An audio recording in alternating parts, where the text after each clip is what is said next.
saya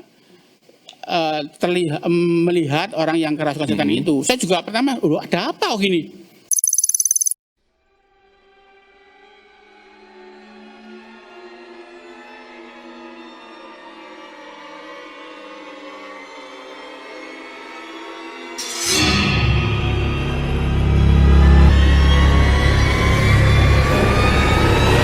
Tuhanku terlebih besar, tak pernah terlambat janjimu, oh Tuhan, penolong hidupku.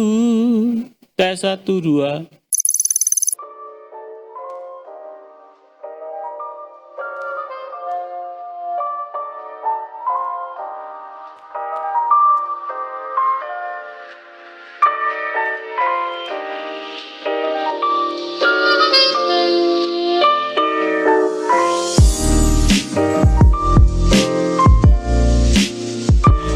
Teman-teman semua, kembali lagi di A3 Autentik and Estetik. Hari tempatnya remaja asik ngumpul bareng ngobrol hal-hal estetik. Dan hari ini kita ditemani oleh Pak Yusa ya Pak Yusa ya, betul ya? Sehat Pak? Sehat. Oke. Sip ya. Mantap. Ini meskipun sekarang suasana hujan tapi tetap gembira bahagia ya. Haleluya. Haleluya. Kalau mungkin teman-teman dengar suara-suara itu suara hujan lah, suara alami. Memang musim hujan. Oke, jadi saat ini kali ini seperti yang sebelumnya sudah kita perbincangkan Pak Yusa, kita akan sedikit ngobrol tentang film horor. Iya. Oke ya. Jadi memang di bulan ini kita lebih banyak ngobrol tentang film dan kayaknya cocok gitu kalau ngobrol film horor sama Pak Yusa. Jadi pertama-tama gini sih, sebenarnya boleh nggak sih Pak kalau orang Kristen nonton film horor itu boleh nggak? Ya apa ya, lihat dulu konteksnya apa. Terus siapa yang mengkonsumsi film ini, usia berapa dan sebagainya. Contoh konteksnya seperti apa ini? Kalau pertimbangan saya itu tergantung plus minusnya dari gini. Kalau saya lihat film horor, dampak yang saya lihat itu pengaruhnya apa dalam diri seseorang. Kalau anak siapapun lah, remaja gitu ya, pasti akan, kalau orang Jawa itu ngomong terbayang-bayang begitu ya. Oh iya, oke. Saya habis nonton terus gak bisa tidur gitu. Terbayang-bayang, bisa ketakutan dan sebagainya gitu. Dampaknya bisa agak lumayan. Mending nggak usah nonton gitu. Iya, saya begitu. Apa untungnya, hikmahnya apa di sana gitu. Tapi bagi beberapa orang ada yang merasa kayak, oh ini tantangan nonton film gini, seru. Tapi ujung-ujungnya terus kebayang-bayang gitu. Iya. Mending nggak usah nonton kalau kayak gitu. Kayak saya begitu. Oh, okay. Kegunaan yang paling esensi itu apa? Itu penting dipertimbangkan juga. Pak Yusa pernah nonton film horor? Pernah ya. Ya ada yang langsung kelihatannya berani-berani tapi setelah prakteknya bisa merem-merem gitu ya, tutup mata begitu atau gini begitu ya. Iya. Terus apalagi dengar efek-efek suara gitu ya, suara tenang, dia mulai lihat sedikit-sedikit, mau tiba-tiba ada suara musik atau merem lagi begitu ya, bisa jantungan juga kalau jereng-jereng gitu ya kalau saya lihat begitu. Ya apa ya? Ya senang-senang, pinginnya banyak, tapi ternyata setelah prakteknya dia di gedung atau di apa, bisa takut nyalinya bisa berkurang gitu. Jadi memang ya dipikir-pikir dulu lah plus minusnya gitu kalau menonton horor ya. Oke. Iya. Nah terus di film horor itu kan icon paling kentalnya pasti si hantu atau si apalah yang ada di sana kan ya, setan-setan atau apanya. Kalau kita dari saya kan tahu Pak Yusa pernah punya pengalaman dengan hal-hal supranatural kayak gitu ya Pak ya. Pernah ada ya? Pernah pengalaman natural. Supranatural kayak itu, makhluk gitu. Iya, itu dalam pengertian lihat film saya gitu lah. Enggak, dalam kehidupan sehari-hari. Oh, saya lihat kan. Gitu. Iya, pernah alami saya, pernah. Nah, maksudnya kalau di film kan biasanya setan-setan apa itu digambarkan yang serem-serem, yang mukanya hancur, mukanya apa. Iya. Yang menurut pengalaman Pak Yusa sendiri, apakah memang seperti yang digambarkan di film-film itu? Iya, kebanyakan ya mukanya yang serem, enggak ada muka senyum gitu, setan enggak ada. Oh iya. Serem-serem pasti ya, pucat, ada giginya, ada matanya, ada apa macam-macam lah. Ya saya seperti itu. yang Mau pernah Pak film, mau Yusa- praktek, yang pernah Pak pengalaman Yusa- saya juga Heeh. ya memang ada. Yang pernah Pak Yusa alami itu yang seperti apa? Ya mukanya ya serem juga ada. Itu di mana waktu itu, Bang? Ini pengalaman bukan film ya? Bukan film, bukan film. Ya pengalaman di sebuah rumah, Heeh. di sebuah tempat-tempat angker begitu ya, tempat-tempat sepi, tempat-tempat gelap gitu Pak. Ada gitu. Ya saya apa ya punya karunia itu seperti Karunia itu untuk ada lihat gitu. Apakah di semua tempat atau Oh enggak tergantung, enggak harus. Oke. Kalau yang di film-film kan biasanya ya yang hantu-hantu itu kadang ganggu apa gitu. Sebenarnya memang ganggu seperti itu atau enggak sih? Hantu ganggu manusia begitu ya? Ganggu, iya. Ini kalau ini pengalaman film atau saya Iya. secara ilmu ya saya pernah ngalami seperti itu. Oh iya, secara ilmu. Ini ilmu apa ini? Ilmu apa ini? Ilmu pengalaman. Oh, ilmu pengalaman. Iya, iya. Ya tidak ada hantu yang bisa menggerakkan sebuah benda untuk saya bisa lihat secara kasat mata gitu tiba-tiba apa gelas atau piring atau apa lompat-lompat atau gimana enggak bisa. Itu butuh kekuatan sendiri tuh hantunya itu levelnya tinggi itu. Enggak bisa. Nggak mungkin hantu ya apalagi langsung wah gitu nggak ada di depan mata saya langsung gitu dia tiba-tiba mendongak gitu enggak mungkin apalagi kita lihat dengan mata indera enggak. Berarti sebenarnya cuma iseng atau apa biasanya? Iya enggak cuma kalau dengar bunyi-bunyi ya ada Bunyi gitu ada. Oh, iya, itu iya. ledak itu ada kalau langsung menunjukkan wujudnya gitu dengan mata sungguhnya panca indera enggak mungkin lah dunia nyata panca indera bisa lihat dunia roh nemoni itu Enggak mungkin, tapi ada ya berarti. ada tapi ya jarang sekali cuma mana sih itu mana sih ya kadang ngomong gitu jadi bisa tergantung lah relatifnya orang itu. Oke. Kalau kasus orang kesurupan itu wah beda lagi itu hantu atau apa itu? Ya apa ya kalau dalam dunia ini film ini Iya nyata aja.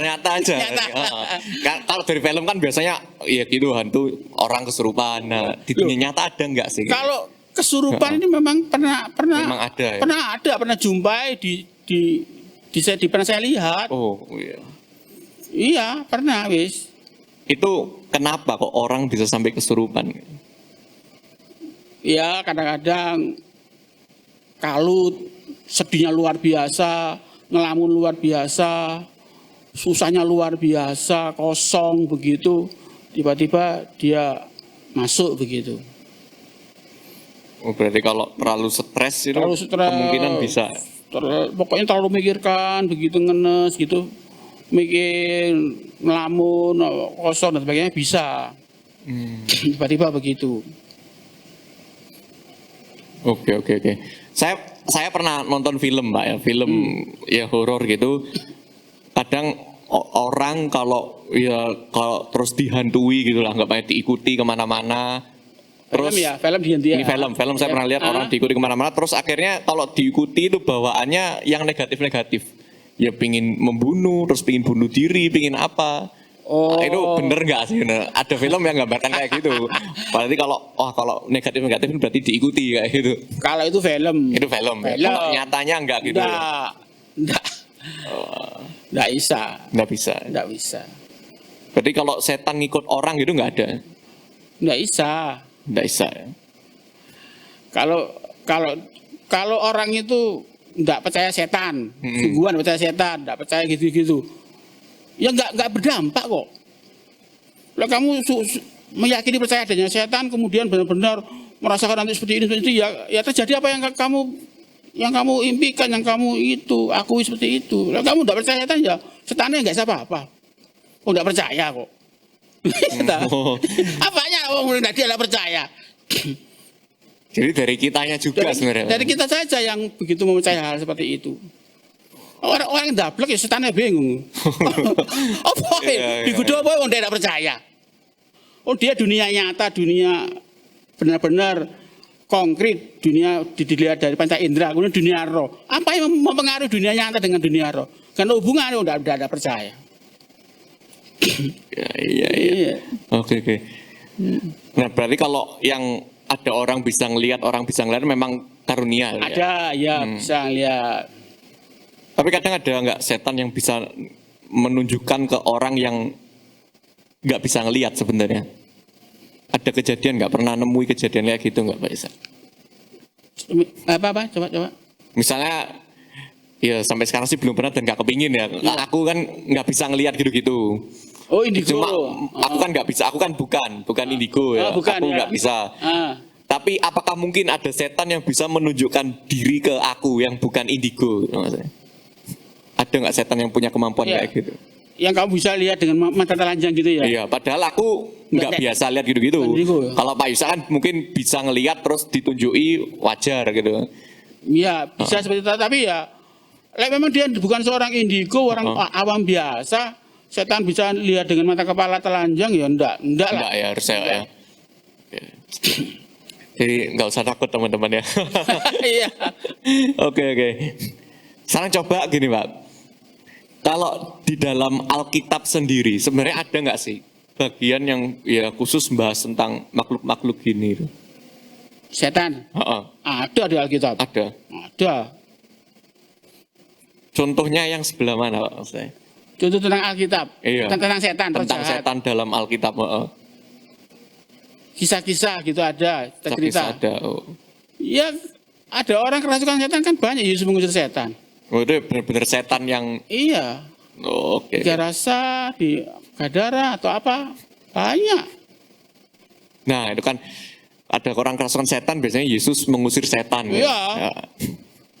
Nah ini kalau di film biasanya, film lagi ya. Biasanya kalau saya nonton film-film horor barat itu, kalau ngusir setan biasanya pakai bawang, pakai salib, pakai buku, pakai Alkitab. Nah, jadi ada setan di salib-salib gini. Ya. Gak bener ya kalau gitu. Gak benar, jelas gak benar itu. Ngusir setan ini gimana Pak? Sekali lagi, iman toh. Iman ya. Siapa yang kau percayai dulu. Kalau Tuhanmu itu segala-galanya, pencipta langit dan bumi, penguasa segala-galanya. Kamu percaya itu dan itu memang Tuhanmu secara pribadi dirimu. Apa yang Tuhan, kamu sebut nama Tuhanmu itu Tuhan yang penuh kuasa dan sebagainya. Tinggal suruh pergi kok. Jadi nggak ada mantra-mantraan, enggak. Nggak perlu mantra-mantra, baca-baca. Nggak ada ayat-ayat khusus gitu. Iya, baca ayat ini ngusir setan, baca ayat ini 3 kali, nggak ada gitu. Kamu sungguh-sungguh dekat dengan Tuhan, kamu percaya siapa Tuhanmu, penguasa dan bumi sebagainya, sehingga tinggal kamu pegang atau apa, kamu lihat apa matanya atau apa, tinggal duding atau apa, pergi dewek. Iya. Ini aku keinget ayat Alkitab yang pernah ngomong kayak kepadamu diberikan kuasa untuk mengusir setan apa itu. Konteksnya beda atau? Beda, kalau itu konteks penginjilan. Itu dalam konteks menginjil. Markus juga ada penginjilan. Oke. Berarti ya itu kadang kan selama ini kalau ada orang takut biasanya entah orang Kristen gitu kan, kalau takut biasanya akhirnya nyari salib, nyari apa itu nggak perlu berarti ya Pak harusnya. Enggak. Iya. Kadang pakai minyak apa. Apalagi minyak. Enggak ya. Semuanya cukup dari iman gitu ya. Aku pernah teringat ya. Sisanya si apa itu anak-anak Skewa jadi kisah para rasul itu ya. Yang disuruh usir setan terus kemudian malah setan ngamuk-ngamuk di kerawuk itu. Terus ngomong setan itu yang kemasukan ngomong, ya tuh siapa kamu kenal? Paulus aku kenal, Yesus aku kenal. Kamu siapa? Tidak punya siapa-siapa, tidak punya hubungan dengan apa yang kamu sembah kok ya. Setan malah ngamuk gitu ya, ngerawuk gitu orangnya. Ya nggak ada hubungan dengan Tuhan, ya nggak ada sesuatu berdampak untuk setan-setan. Berarti kalau ada orang mau ngusir setan, misalnya dalam nama Tuhan Yesus setan pergi, tapi orang itu nggak punya hubungan dengan Tuhan. Iya, ya cuma sekedar nama Tuhan, pengetahuan Tuhan. Namanya siapa? Tuhan Yesus, agama Kristen, Tuhan Yesus, ya baru ngusir setan. Itu pengetahuan pendidikan, siapa sih nggak bisa gitu dipelajari. Ya nggak ada sesuatu, nggak ada iman di Tetap dalam. hubungan itu yang Ada paling hubungan penting berarti. iya. Oke. Iya. Menarik. Jadi sebenarnya semua orang Kristen yang punya hubungan dengan Tuhan bisa ngusir setan ya? Iya punya iman. Punya Harus iman, yang penting punya keyakinan. iman untuk itu. Iya itu, kalau kita punya iman, punya hubungan, tapi dalam prakteknya moro-moro kecepatan atau kedahuluan dulu takutnya daripada imannya. Ya, iya, nggak tatak gitu kan begitu loh. Oke. Lain. Ya aku punya hubungan dengan aku punya hubungan dengan Tuhan, aku punya iman. Tapi benar-benar ada orang yang kerasukan setan, terus kamu lihat takut duluan ya nggak jadi. Nggak bisa juga. Nggak kamu. Karena harus imannya duluan yang keluar. Imannya benar-benar tatak gitu. Aku punya Tuhan yang hidup, penguasa dan bumi, semua itu Tuhan membela saya dan sebagainya. Yakin kamu prakteknya ada seperti itu, langsung panggil nama Yesus dalam dirinya. Takut apa, berani nggak jama apa jidatnya atau apa, berani. Pak Yusak pernah nggak? Pernah. Nah itu gimana Pak, ceritanya mungkin? Oh ini dunia film ya, bukan film ya, dunia bisa dialog dengan orang itu. Itu orangnya gimana kalau? Kerasukan. Penampilannya setelah kerasukan apa ada yang berubah atau apa? Saya dengar kadang kan kalau orang kerasukan jin apa gitu terus jadi mirip. Iya, jin. Karena dialog Pak. Itu memang benar ada gitu. Ada, benar-benar ada, karena dialog dengan orang yang kerasukan. Dialog pernah. Itu pernah. Kelihatannya serem berarti memang. Iya, bisa beda sorot matanya, tampilan vokal suaranya itu beda wis. Fisik tubuhnya tuh waktu kerasukan itu beda. Jangan melek doa. Jangan merem doanya, meleo. Oh, harus melek. Iya, dikerawat nanti. Oh, iya. Jadi doa sambil jaga-jaga. Cuma jangan takut gitu aja, biasa lah. Iya. Apa yang perlu ditakutkan begitu loh? Terlalu. Memang ada, karena kita itu cuma sekedar Kristen, ya pernah punya hubungan, tapi enggak ada apa. Kalau dulu kan ada persiapan dulu, ada doa puasa dulu, persiapan dekat dengan Tuhan, baru itu setan gitu ya. Kalau itu cuma kondisional, situasional kita, ya agak lama setan itu. Tapi kalau kami memang sadari kamu itu cinta dengan Tuhan, sungguh enak, bisa langsung suruh pergi. Ketemu langsung usir pergi kan. Oke. Ya, itu saya pernah alami tuh, mereka sangat berterima kasih sama Tuhan. Orang yang kerasukan setan bisa. Apa cuma 1-2 menit? Oh, enggak. Bisa lama. Bisa 1-2 jam bisa. Pernah. Ya, ini pernah. Mau sharing dah? Boleh enggak saya sharing? Boleh ya. Boleh. Waktu itu ada retreat guru ya. Guru agama Kristen yang ini Bu Mega punya ikut retreat di sebuah tempat ya. Di daerah Prigen sana. Kemudian saya diikutkan sama Bu Mega, ikut dia. Itu toh, ada retreat seperti itu. Tidak ada acara pengusiran setan, tidak ada. Cuma sekedar lokakarya, KKR apa gitu loh. Tapi di antara mereka ini ada di ruang samping itu gedung itu. Kebetulan saya pingin keluar lah. Nah, kemudian ada orang yang tiba-tiba agak jerit gitu. Kemudian saya bukan panitia, bukan orang yang diundang oleh temani gurunya Bu Mega, enggak. Saya cuma ikut aja gitu. Akhirnya saya melihat orang yang kerasukan setan itu. Saya juga pertama, ada apa gini? Dan tapi ada panitia yang dari itu, yang punya itu, orangnya itu, misalnya, khusus setan itu. Akhirnya saya ikut juga dilibatkan oleh orang itu untuk bantu ngusir setan gitu loh. Ya saya ikut bantu. Apa setan langsung cepat keluar? Enggak. Masih pergumulan, macam-macam, mengerikan begitu.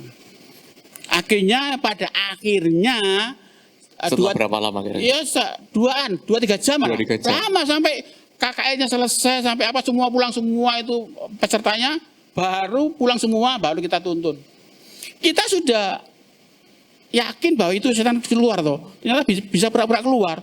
Bisa dia terjerembab di sebuah tempat yang kalau saya tidak bisa nahan dia, bisa jatuh 3 meter dari rumput bambu gitu.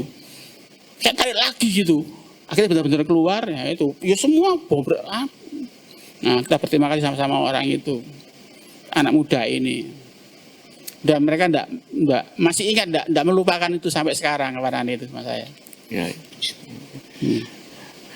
Ini padahal acara KKR ya. KKR. Tapi penguatan guru-guru agama itu.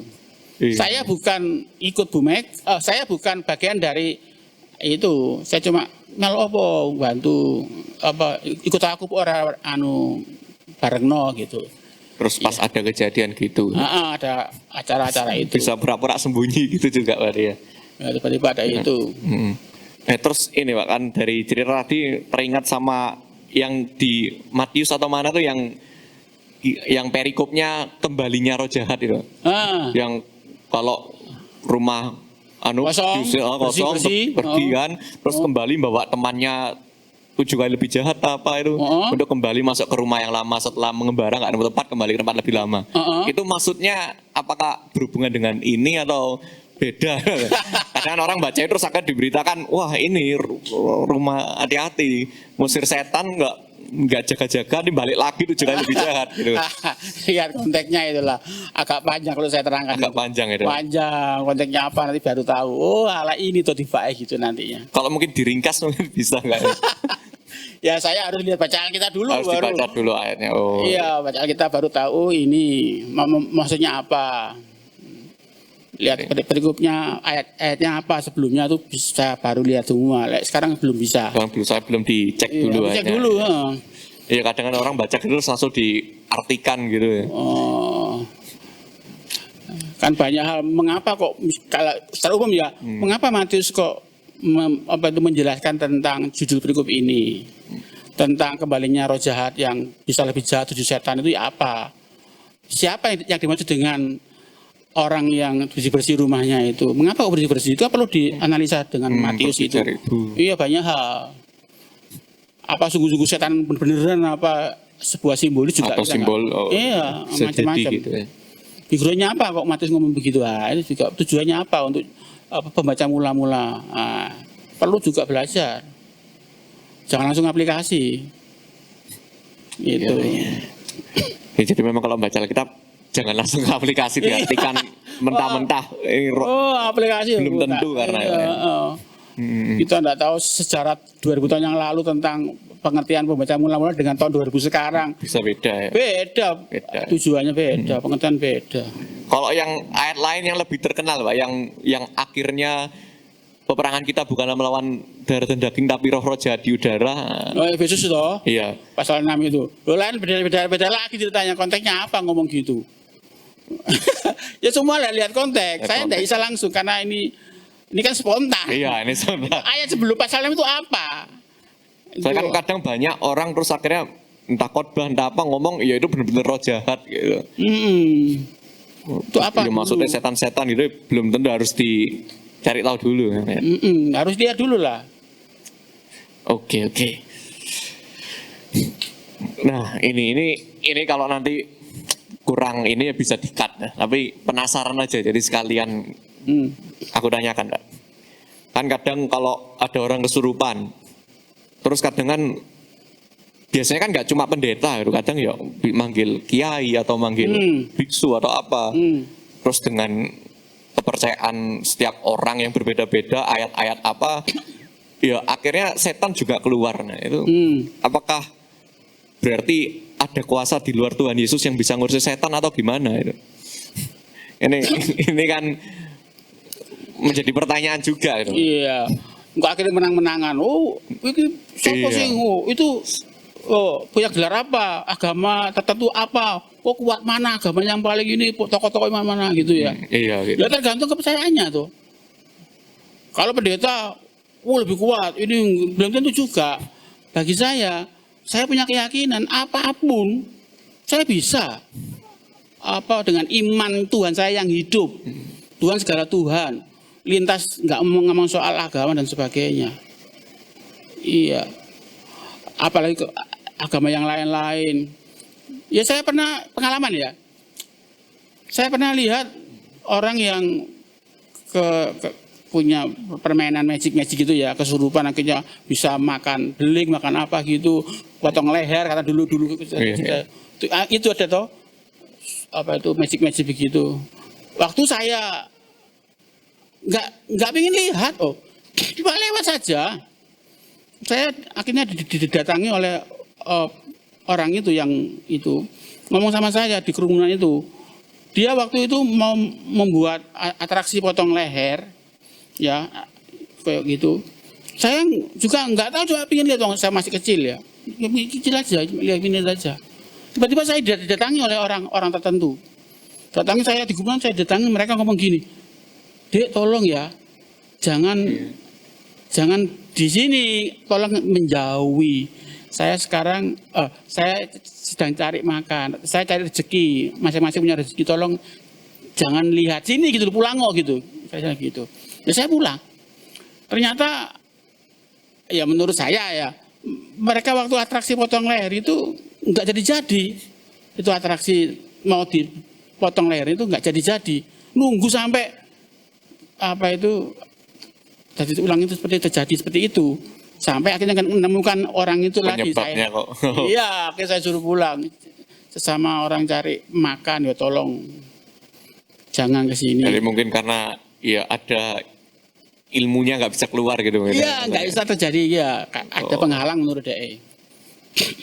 Akhirnya saya pulang suruh. Gitu. Ya, ada lagi saya pijat terapi. Refleksi yang pakai manual, sungguhan. Pijat-pijat. 2-3 kali saya terjadi di sebuah tempat ya di Surabaya. Waktu saya dipegang pundak saya begitu, ya langsung dia kaget. Ada saksinya itu, ada istri saya juga. Langsung dia, saya bilang, Mas ada apa Mas kok kaget gitu? Kaget gitu, terpental, rasanya terpental. Mesti bilang gitu. Dia mesti enggak pernah ngomong, enggak apa-apa gitu, enggak apa-apa. Jadi 2-3 kali di sebuah keramaian di Surabaya, dan seperti itu. Jadi pijet pun pakai ilmu-ilmu khusus. Gitu. Bener. Ini pengalaman saya. Kok bisa nggak mempan ke Pak Yusa? Pokoknya dia ada sesuatu yang membuat dia tuh kaget, tersentak gitu aja. Dia enggak pernah ngaku, pokoknya dia ngomong, ada apa Mas? Oh enggak apa-apa, cuma sudah capek. Tapi waktu dia melepaskan ilmunya pakai manual, menurut saya manual dia enggak pakai cabai-cabai, enggak pakai tangan asli gitu. Langsung manual natural, enak. Bisa. Enak, biasa lancar. Jadi seperti itu. Ya, jadi membuktikan bahwa Tuhan bisa kok bela saya dengan apapun, orang punya mantra-mantra apapun. Enggak mempan gitu. Jadi intinya ya kita ya beriman dan jalani iman kita dengan sungguh-sungguh gitu. Sungguh-sungguh. Tapi memang bahkan dipijet pun ada ilmu-ilmu gitu ya. Iya. Kayak di mana-mana berarti sekarang bisa jadi ada campur tangan ilmu gelap, ilmu hitam itu. Supaya mungkin enggak cepat capek. Orang punya customer punya banyak, yang mau dipijet kan 10 orang kan setengah jam. Iya. Sudah 5 jam, 1 jam, sudah 10 jam. Siapa kuat ini untuk ini terus? Dia pakai itu supaya kuat, nggak capek atau apa-apa gimana supaya enak gitu. Ada, tapi nggak semua orang seperti itu, tapi ada orang yang ada. Ya sama kayak kadang orang bisnis terus pakai pesugihan atau apa itu sama ceritanya sama ya. Oke. Tapi kalau orang Kristen nggak perlu gitu-gitu lah ya. Wah, nggak usah. Kadang ada ya Pak, ada orang ya percaya Tuhan Yesus, tapi kadang masih main ke dukun, ke apa gitu. Wah, itu pantangan itu. Itu pantangan. Dosa itu benar-benar. Apalagi itu. Tapi misal kalau sudah terlanjur mau lepaskan itu Ya ada istilah doa pelepasan atau apa pengakuan ada. perlu. Oke. Ya jadi ya biarlah teman-teman coba hari ini apapun yang ya perbincangan kita hari ini mari kita sama-sama pelajari. Aku yakin teman-teman melihat banyak hal yang mungkin teman-teman baru tahu atau apapun itu. Ya ayo kita sama-sama tetap bertumbuh dalam iman kita pada Tuhan Yesus dan kita jauhi hal-hal yang semacam itu. Ya mungkin dari Pak Yusak ada masukan bagi teman-teman yang nonton ini, mungkin hal-hal yang mau disampaikan, Pak. Yang pertama, kalau masalah lihat film horor lebih baik tidak usah lah, nggak ada faedahnya sama sekali. Jangan pingin-pingin, nggak usah lah, malah gak enak lah. Yang kedua, malah orang punya kuasa Tuhan, yang Tuhannya Yesus namanya, penguasa langit dan bumi. Apapun dia punya, kekuasaan apapun, kuasa kegelapan apapun, dia tuannya segala Tuhan, Tuhan segala Tuhan. Itu Tuhan saya pribadi. Pastilah kita akan diperlengkapi untuk mengusir setan itu dan sebagainya. Yang penting punya hubungan akrab dengan Tuhan begitu. Ada omong-omongan dengan Tuhan enak seperti papa ya toh, enak. Itu pasti nggak ada kuasa gelap yang berani utak-utik gitu istilahnya. Jadi percayalah kamu harus punya hubungan pribadi, sapa dengan Bapak, harmonis itu ya. Oh endah, kayak alami lah pasti. Oke. Ya, jadi cukup sampai di sini A3 hari ini teman-teman. Jangan lupa untuk terus saksikan A3 yang akan tayang setiap minggunya jam 5 sore di Battle Team KPS. Teman-teman bisa like dan share supaya ya makin banyak teman-teman yang lain yang boleh terberkati, dan jangan lupa subscribe. Sampai jumpa di A3 yang akan datang. Terima kasih Pak Yusak untuk waktunya hari ini. Terima kasih. Terima kasih. Ya. Terima kasih Tuhan berkati. Oke, sampai jumpa. God bless you.